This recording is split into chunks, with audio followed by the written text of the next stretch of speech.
What we're filming here is the History Channel shoot of the Crusades. We're now in London. This is the Battle of Jaffa. What we're doing here is the battle for Damascus. We're now in Essaouira. Now, join us as we go behind the scenes of the History Channel's new breathtaking two-part adventure, The Crusades, on History in the Making. Action!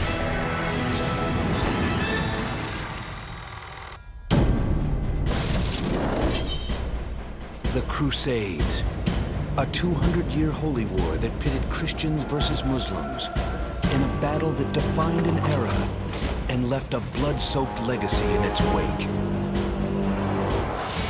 This November, the History Channel brings you The Crusades, Crescent and the Cross, an illuminating two-part series that brings to life this holy war that has since passed into legend and examines the 200-year battle that challenged men to give up everything and fight for what they believed was right.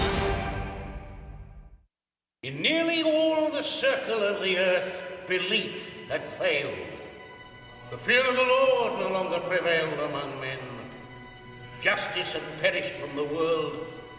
Violence held sway among the nations. We're here in central London filming The Crusades, and the whole series basically covers 200 years, but in detail 100 years.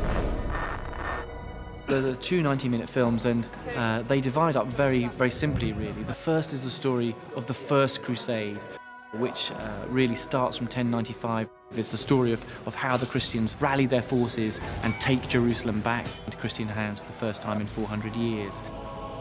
We chased the Saracens, and killing them all the way up to Solomon's temple.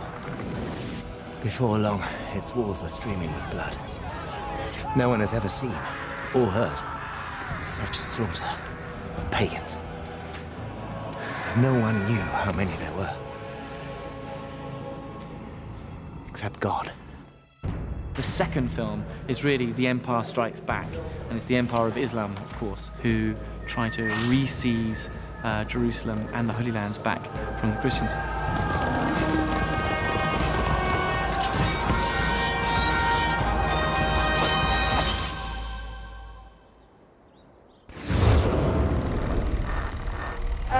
Go! We've been on location for about a month now in Morocco. And before that, we've been in Syria and Israel and Palestine and also in Turkey. Morocco itself is a small country, North Africa. It's very, very close to Europe. You've got beautiful, fantastic deserts, mountains, and sea locations, as well as historic sites that caters to just about any sort of a film environment. For example, if you look just behind me at the city, you'll notice that there are no power lines and very few antennas. So for production, this is a virtual reality of 400 or 500 years ago.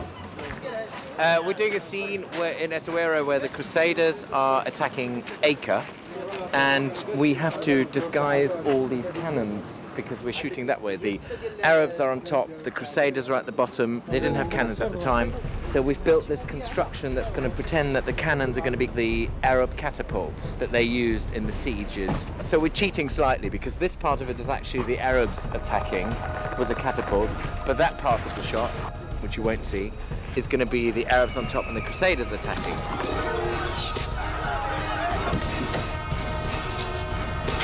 We're now in London, and we are in the Church of St. Bartholomew the Great, and this church was actually built in the 12th century. Parts of it were built in the 12th century, which is the century that William of Tyre, the chronicler that we are now filming, lived. Force which always excites wrath.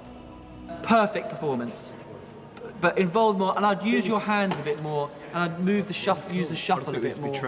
And what we did inside the church, we got loads and loads of candles in. Some of the actual original church candles that they use here, because they burn much slower than normal candles do, because we'll be here for about 9 hours. Then we've got a smoke machine that just continuously puffs out smoke to make the atmosphere a bit more subdued. Action! This location is actually, I think it was built in 1131, so it's just perfect. It's the right sort of style of architecture, and it's classic medieval church. And we're shooting one of the final scenes here, and it's William of Tyre, and he's our main storyteller. And that's what we're basing on, our main story around, the things he wrote. Telling the story of one of the most epic battles throughout human history is not an easy task. And in order to do so, filmmakers were faced with many challenges on location. We came over here thinking, great, really nice weather, and for the majority of the time it has been fantastic.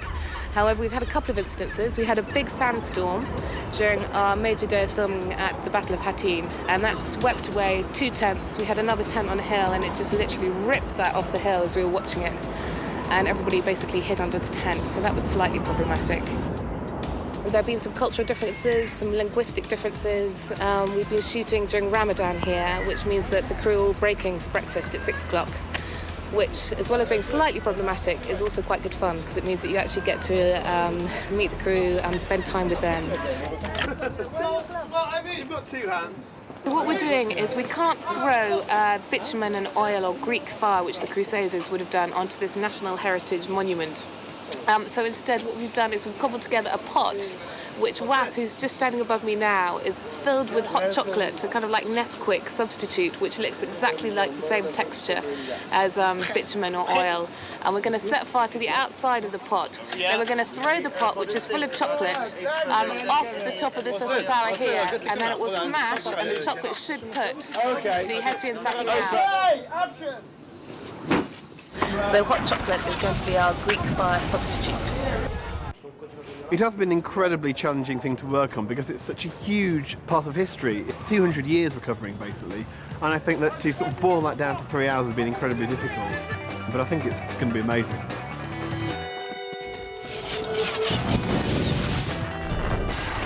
In order to replicate the epic battles of the Crusades, filmmakers had to employ a variety of different techniques to scale up the production.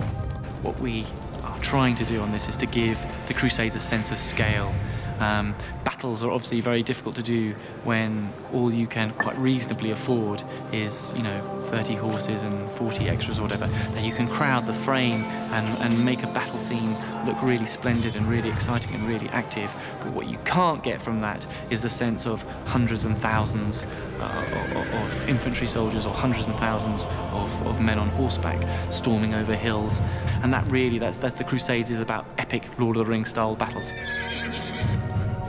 We generally had no more than 40 people on the battle scenes, so we use lots of tricks to get around that. One is sort of dressing the shot, so we're shooting through a crowd like that, so we dress it big foreground, then we put people in the background to really crowd it. And the other way is use replication, so what we do, for instance, on the procession shots, is we got about 40 people in the procession to walk down a huge long road, and then we use separate bits from the shot all the way along, so it looks like a massive crowd of 10,000 people. And also we use a lot of CGI to fill in the background. These 3 horses and 20 men are going to replicate a battle that was thousands, but took place in day and night. So we'll crowd that frame with as many people as we can, but of course it was a battle of thousands which we're managing to pull off with 20 people and 3 horses. You look at a big battle scene frame by frame, you'll see that there's never more than about 4 or 5 people max in any frame. So you can just crowd people in there and make it feel busy. And thereafter it's about the editing of it, it's about the fast cutting of it, and constantly seeing little tease images, little mini stories within the battle. So a particular death, somebody falling off a horse, somebody knocking someone down off a horse. So that's how you crowd the action. We really wanted to get these big scenes. The way we're going to do it is through computer-generated imagery, CGI, which basically means that you create digitally in a computer the thousands of horses, the thousands of men for the 2 fighting armies. What we have chosen to do is to always film foreground action using real people. So we will choreograph a scene with, say, 20 people slugging it out at the front of the frame, horses diving around and a big action scene, but that takes up only part of the image. And then digitally, we will add all the horses and the cavalry and the infantry in the distance. One of the most challenging sequences was the battle we did at Essaouira, which is on the coast, and we filmed a night scene, which is the Battle of Acre, and that was incredibly challenging because we're sort of getting the actors to duck out of things that aren't really there. We've got great balls of fire coming. As King Guy coming racing up a ramp, to see that all of his forces are under attack. We'll superimpose rocks as they're flying in. And then we've done a whole load of shots of real rocks coming down, close-ups of real rocks coming down, so it feels like that rocks are raining down on them.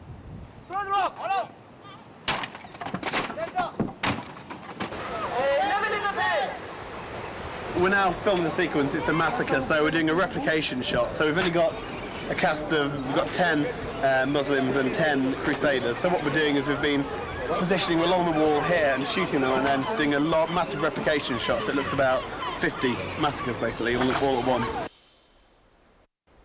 Well, these days, a lot of the graphics we do start with a live-action image that we want to put, for example, soldiers onto. And in that context, we'd start off with the image and we would composite the soldiers that we'd created on the computer on top of that in as realistic way as possible. While one team was filming on this side with Nuruddin coming into the square, we had another team with 4 horses, the Crusader horses this time, who were filming on just by that mountain, which will then be replicated into 1,000 riders because it's against the blue sky and it's very easy to do that with a computer. There are quite a lot of shots where there are long columns of Crusaders coming along a track, for example, where obviously on the shoot itself there weren't very many extras and there weren't very many horses and so on. And the CG was used to give the impression that there were thousands of men marching off in a long column into the distance, all of which is a matter of compositing them onto the live action and trying to mix them in with the existing people that were on set to try and make everything look as real as possible. It just means that you can film in more locations and add elements far more easily and make the battle much more convincing in less time probably. But what will always make you feel that you are in the midst of a big battle scene is music and sound effects, the sounds of swishing arrows, the sounds of screams, the sounds of horses galloping through. So sound effects absolutely will be key in making it convincing.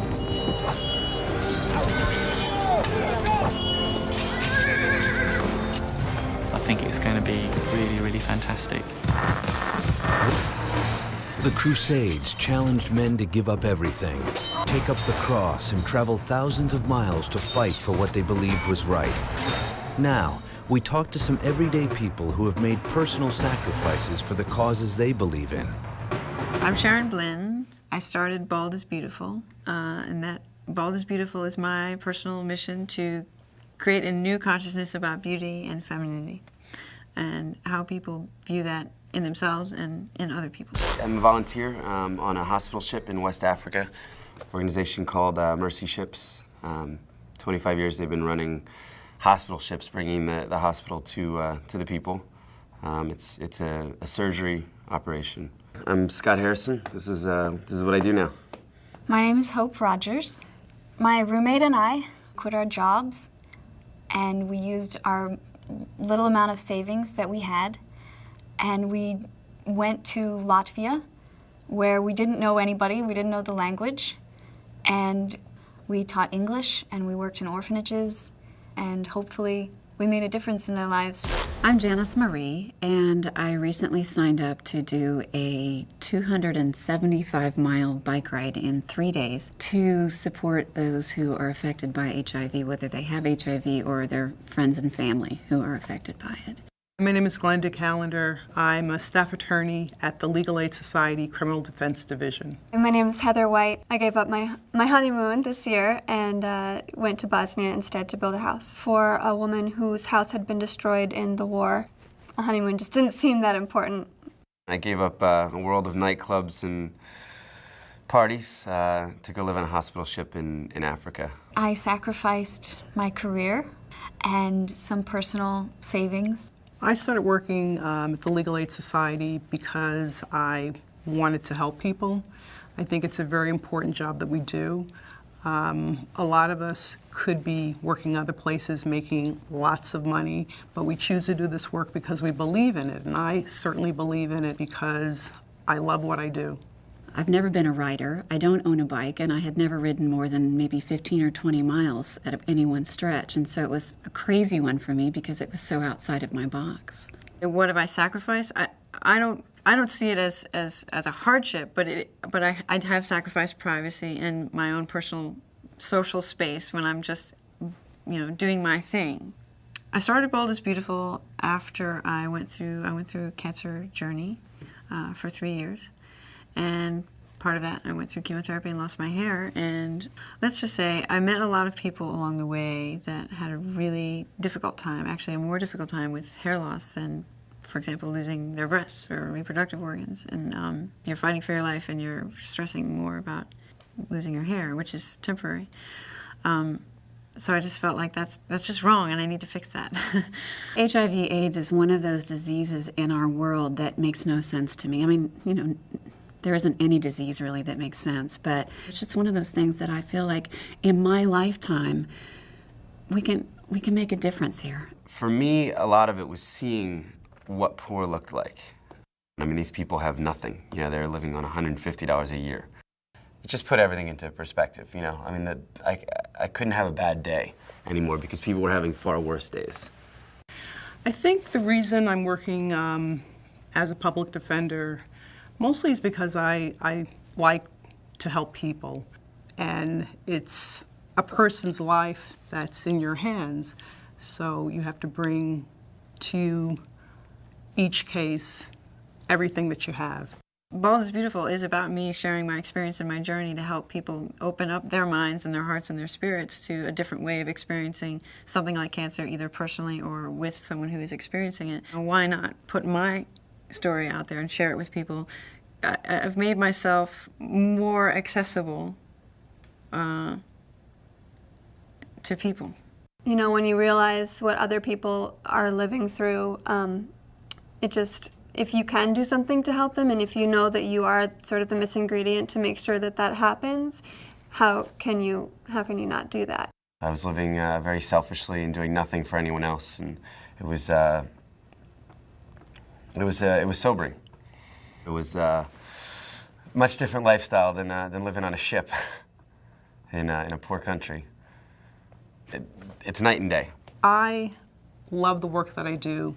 It's important work that I do. At this point, I can't think of anything else I'd want to do. I love making sure that people get the representation they should in court. One of the incredible things I've discovered about taking anything like this on is, you do it to help other people.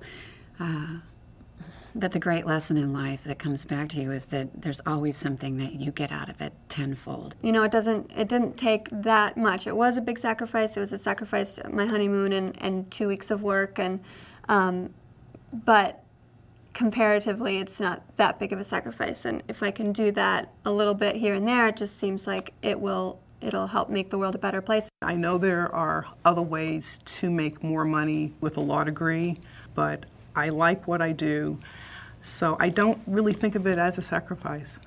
This is my crusade, is to, create a new thought process, a new consciousness about ourselves and the world around us and how we embrace each other.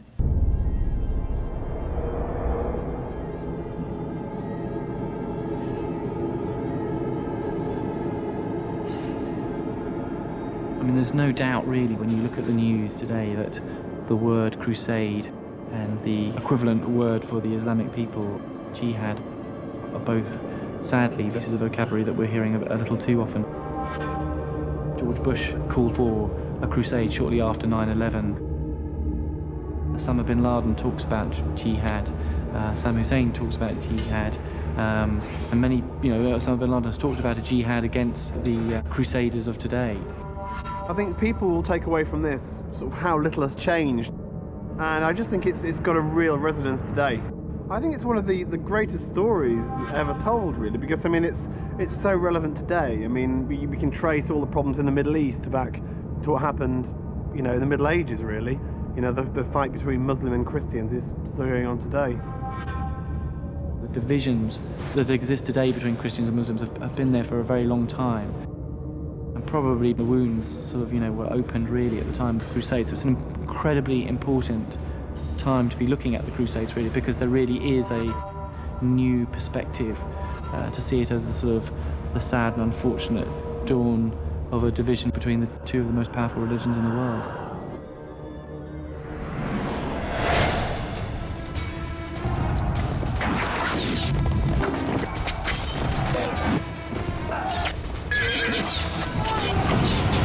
Crusades, Crescent and the Cross. Only on the History Channel. For what they believed was right. In nearly all the circle of the earth, belief had failed. The fear of the Lord no longer prevailed among men. Justice had perished from the world. Violence held sway among the nations. We're here in central London filming the Crusades, and the whole series basically covers 200 years, but in detail 100 years.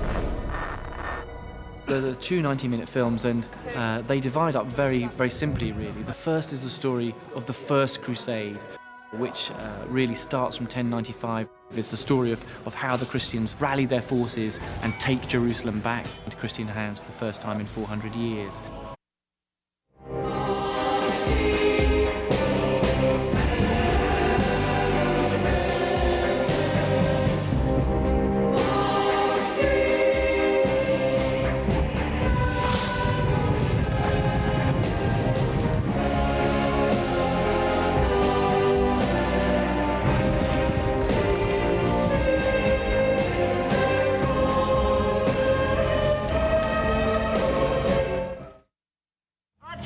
What we're filming here is the History Channel shoot of the Crusades. We're now in London. This is the Battle of Jaffa. What we're doing here is the battle for Damascus. We're now in Essaouira. Now, join us as we go behind the scenes of the History Channel's new breathtaking two-part adventure, The Crusades, on History in the Making.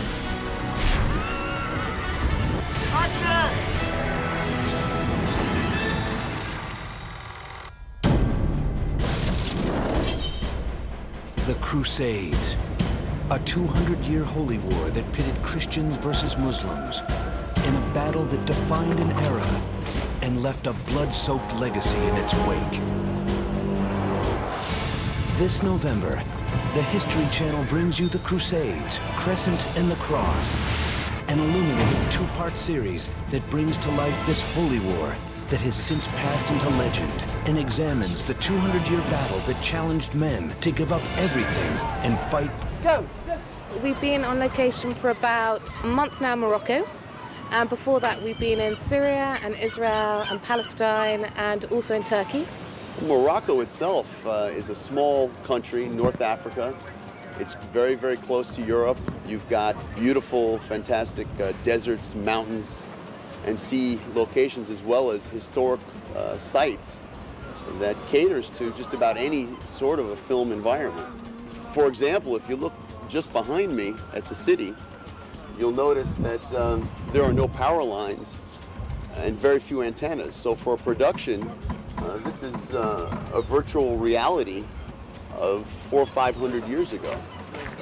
We're doing a scene where We chased the Saracens, and killing them all the way up to Solomon's temple. Before long, its walls were streaming with blood. No one has ever seen or heard such slaughter of pagans. No one knew how many there were, except God. The second film is really The Empire Strikes Back, and it's the Empire of Islam, of course, who try to re-seize Jerusalem and the Holy Lands back from the Christians.